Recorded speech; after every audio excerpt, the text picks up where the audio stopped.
Hello everyone, तो कैसे हैं आप सभी। आई होप कि आप सभी अच्छे होंगे। मैं आयशा मलिक आप सभी का स्वागत करती हूं आपके अपने यूट्यूब चैनल एएमएस क्लासेस पर, जहां पर हम पढ़ते हैं ग्रेजुएशन के लिए केमिस्ट्री।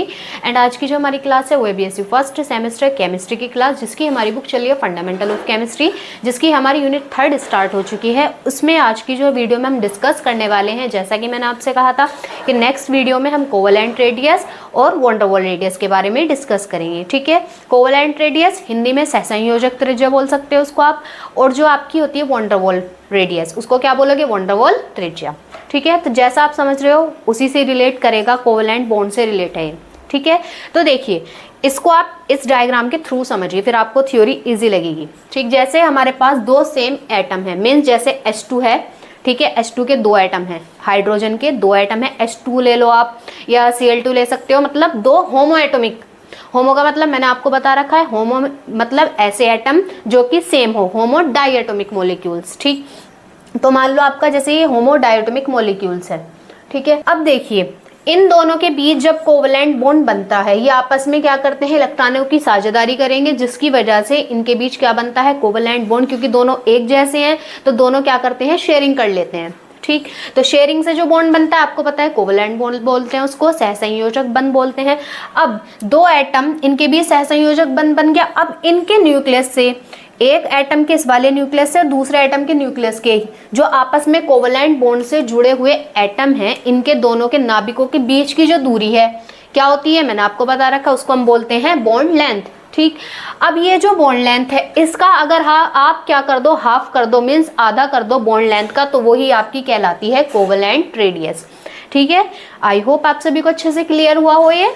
तो समझ आई आपको ये बात कि क्या किया हमने, दो ऐसे एटम जिनके बीच कोवेलेंट बॉन्ड बन रहा था, उनके बीच का जो डिस्टेंस है वो तो कहलाता है आपका बंध लंबाई या फिर बॉन्ड लेंथ, और उसका अगर आप हाफ कर दोगे तो वही आपकी हो जाती है कोवेलेंट रेडियस। ठीक है, तो आपको समझ आया कि कोवेलेंट रेडियस हम किस में देखेंगे, ऐसे एटम जो कि कोवेलेंट बॉन्ड से जुड़े हुए होंगे। ठीक, नाम ये उस वहीं से आया है।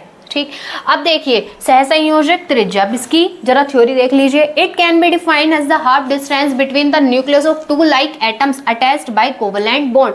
ऐसे परमाणु सेम समान, लाइक में समान, समान परमाणुओं के बीच जो कि कैसे अटैच हैं, कोवेलेंट बॉन्ड से अटैच हैं, जिनके बीच कोवेलेंट बॉन्ड बन रहा है, उनके बीच का जो डिस्टेंस होगा, उनके न्यूक्लियस के बीच का डिस्टेंस, और अगर उसका आप क्या कर दो, हाफ, आधा डिस्टेंस, आधी दूरी उनके न्यूक्लियस के बीच जो बॉन्ड लेंथ हो रही है उसका अगर आप हाफ कर दोगे, वही आपकी क्या कहलाती है, कोवेलेंट रेडियस में सहसंयोजक त्रिज्या।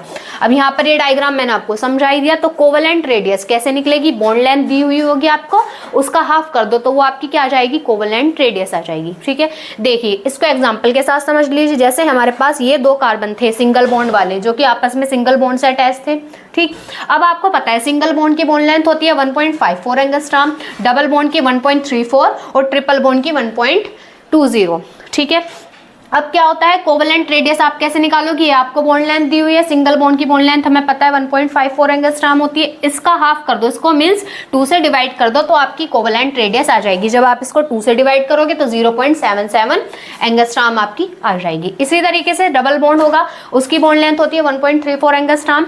जब इसकी हम कोवेलेंट रेडियस निकालेंगे तो हम क्या करेंगे, इस बॉन्ड लेंथ को ऊपर रख के 2 से डिवाइड कर देंगे तो ये आपकी आ जाएगी 0.67 एंगस्ट्रॉम। अब इसी तरीके से ट्रिपल बॉन्ड की बॉन्ड लेंथ 1.20 एंगस्ट्रॉम होती है, इसकी कोवेलेंट रेडियस जब आप निकालोगे तो क्या करोगे, 1.20 के नीचे क्या लिखोगे, 2 लिखोगे, उसको इसको क्या करोगे, 2 से डिवाइड कर दोगे, जिससे आपका क्या जाता है 0.60 एंगस्ट्रॉम।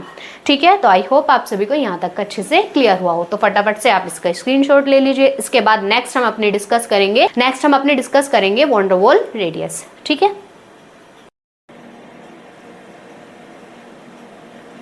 चलिए नेक्स्ट है हमारी van der Waals radius. Van der Waals radius क्या होती है, उससे पहले आप समझोगे वॉन डेर वाल्स फोर्स के बारे में। वॉन डेर वाल्स फोर्स ऐसा फोर्स होता है जिसकी वजह से दो चीजें आपस में एक दूसरे को इंटरेक्ट करती हैं। ये एक वीक इंट्रैक्शन होता है, ये एक बॉन्ड तो नहीं होता, लेकिन ये क्या होता है, एक वीक इंट्रैक्शन होता है जिससे वो एक दूसरे को केवल अट्रैक्ट करती हैं अपनी तरफ। ठीक है, इतनी मजबूती से नहीं करती। अब बॉन्ड जो होता है वो तो स्ट्रॉन्ग होता है, लेकिन वीक इंट्रैक्शन का क्या मतलब है कि एक दूसरे को एक दुर्बल फोर्स के साथ खींचना एक तरफ अपनी तरफ। ठीक है, तो ये कहलाता है इंटरमोलिकुलर फोर्स ऑफ अट्रैक्शन, जिसको हम वॉन डेर वाल्स फोर्स भी बोल देते हैं। अब यहाँ पर इसको समझिए, जैसे यहाँ पर है ये दो मॉलिक्यूल है हमारे पास अलग अलग, ठीक है। अब इनमें ये जो एटम है ये एक दूसरे से क्या कर रहे हैं, ओवरलैप कर रहे हैं, मींस इनके बीच बॉन्ड बन रहा है। अब ये जो बॉन्ड बन रहा है, अभी मैंने आपको कोवेलेंट रेडियस पढ़ाई थी, तो ये भी क्या कर रहे हैं, कोवेलेंट बॉन्ड बना रहे हैं, मतलब एक दूसरे पर ओवरलैप कर रहे हैं, इनके न्यूक्लियस एक दूसरे से क्या कर रहे हैं, पूरी तरीके से एक दूसरे में घुस रहे हैं, तो बॉन्ड बना रहे हैं, ये कहलाता है कोवेलेंट बॉन्ड। यहाँ पर कोवेलेंट बॉन्ड बना रहे हैं, लेकिन अब इसमें अगर आप इन दोनों एटम को देखो तो ये दोनों एटम एक दूसरे को केवल क्या करते हैं, इंटरेक्ट करते हैं, अपनी तरफ खींचते हैं, इनके बीच कोई ऐसा बॉन्ड नहीं बनता। तो ये क्या होगा, इस दूरी को इन दोनों के न्यूक्लियस की, अब जो एक दूसरे को खींच रहे हैं, जिनके बीच intermolecular force of attraction mean van der Waals force लग रहा है, उन दोनों एटम के बीच की दूरी का हाफ कर दो, तो ये हो जाएगी वैन डर वाल रेडियस। ऐसे एटम जिनके बीच वैन डर वाल फोर्स लग रही है, अब उसी उन दोनों के बीच की, उन दोनों एटम के बीच की दूरी का हाफ कर दोगे तो आ जाएगी वैन डर वाल रेडियस, ठीक है। अब इसकी थ्योरी देखिए, it can be defined as the half distance between the nucleus of two nearest atom in isolated molecule. अलग अलग परमाणु के दो पास पास वाले अलग अलग अणुओं के दो पास पास वाले परमाणुओं के न्यूक्लियस के बीच का जो डिस्टेंस है उसका हाफ क्या कहलाएगा, वैन डर वाल रेडियस या वैन डर वाल त्रिज्या। यहाँ पर ये इसका डायग्राम है, ठीक है। अब next, van der Waal radius जो होगी वो हमेशा बड़ी होती है किससे, कोवेलेंट रेडियस से। क्यों, क्या रीजन है इसका, क्योंकि कोवेलेंट रेडियस में दो एटम के बीच बनता है कोवेलेंट बॉन्ड, बॉन्ड बन रहा है तो लेंथ क्या होती है, कम होती है। यहाँ पर कोई बॉन्ड नहीं बनता एटम के बीच, वो एक दूसरे को इंटरेक्ट करते हैं, तो इनके बीच का डिस्टेंस क्या होता है, ज्यादा होता है। यही distance means when der Waal radius क्या होती है, ज्यादा हो जाती है। तो ये रीजन है, van der Waal radius is larger than covalent radius. Van der Waal radius हमेशा बड़ी होती है किससे, कोवेलेंट रेडियस से। Because in measurement of van der Waal radius, क्योंकि जब हम वैन डर वाल रेडियस को देखते हैं या मापते हैं, उसमें हम क्या देखते हैं, atoms are present in isolated form. इसमें जो परमाणु हैं वो कैसे होते हैं, आइसोलेटेड फॉर्म में होते हैं, मीन्स फ्री होते हैं, ठीक। Form they don't form any bond with each other. इस कंडीशन में एक दूसरे से कोई बॉन्ड नहीं बनाते। एज वेल एज, इसके साथ साथ their orbitals don't overlap each other. इसकी वजह से इनके ऑर्बिटल्स जो है कक्षक, वो एक दूसरे में घुसते नहीं है, मीन्स ओवरलैप नहीं करते। So the distance between their nucleus is always larger than covalented bonded atoms. इसलिए इनके न्यूक्लियस के बीच का जो डिस्टेंस होगा वो हमेशा ज्यादा होगा किसकी कंपेयर में, जो एटम कोवेलेंट बॉन्ड बनाते हैं उनकी कंपेयर में, ठीक है। अब देखिए यहाँ पर जो वैन डर वाल रेडियस है ये किस में प्रेजेंट होगी, ये प्रेजेंट होती है गैसेस में, इनर्ट गैसेस में, जो आपकी अक्रिय गैस होती हैं उनमें, उनके बीच हमेशा, उनके बीच ही आपका वैन डर वाल फोर्स लगता है। और वैन डर वाल फोर्स लग रहा है तो उनके एटम के बीच की जो दूरी होगी, जो पास पास आ रहे होंगे एटम, जो एक दूसरे को वैन डर वाल फोर्स की सहायता से खींच रहे होंगे, उन दोनों के बीच का डिस्टेंस उसका हाफ कर दोगे तो क्या आ जाती है, वैन डर वाल रेडियस, ठीक है। तो ये इनर्ट गैस में देखी जाती है, ठीक है। तो आई होप आप सभी को यहाँ तक का अच्छे से क्लियर हुआ हो। तो एक बार आप फटाफट से इसका स्क्रीनशॉट ले लीजिए।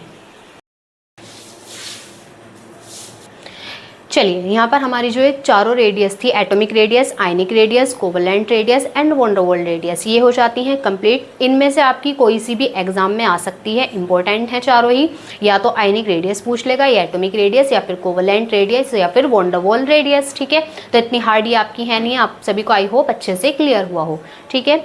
और देखिए, नोट्स के लिए मैंने आपको बता रखा है, टेलीग्राम चैनल पर नोट्स की PDF आपको डेली मिलती है हर टॉपिक की, वो भी बिल्कुल फ्री में, ठीक है। वीडियो के डिस्क्रिप्शन बॉक्स में आपको टेलीग्राम चैनल का लिंक भी मिल जाएगा, तो वहाँ से आप सभी चेकआउट कर सकते हैं, ठीक है। तो वीडियो आपको अच्छी लगी तो वीडियो को लाइक करें, कमेंट करें एंड शेयर करें, और चैनल को सब्सक्राइब कीजिए। मिलते हैं नेक्स्ट वीडियो में नेक्स्ट टॉपिक के साथ, तब तक अच्छे से पढ़ते रहिए। Thanks for watching.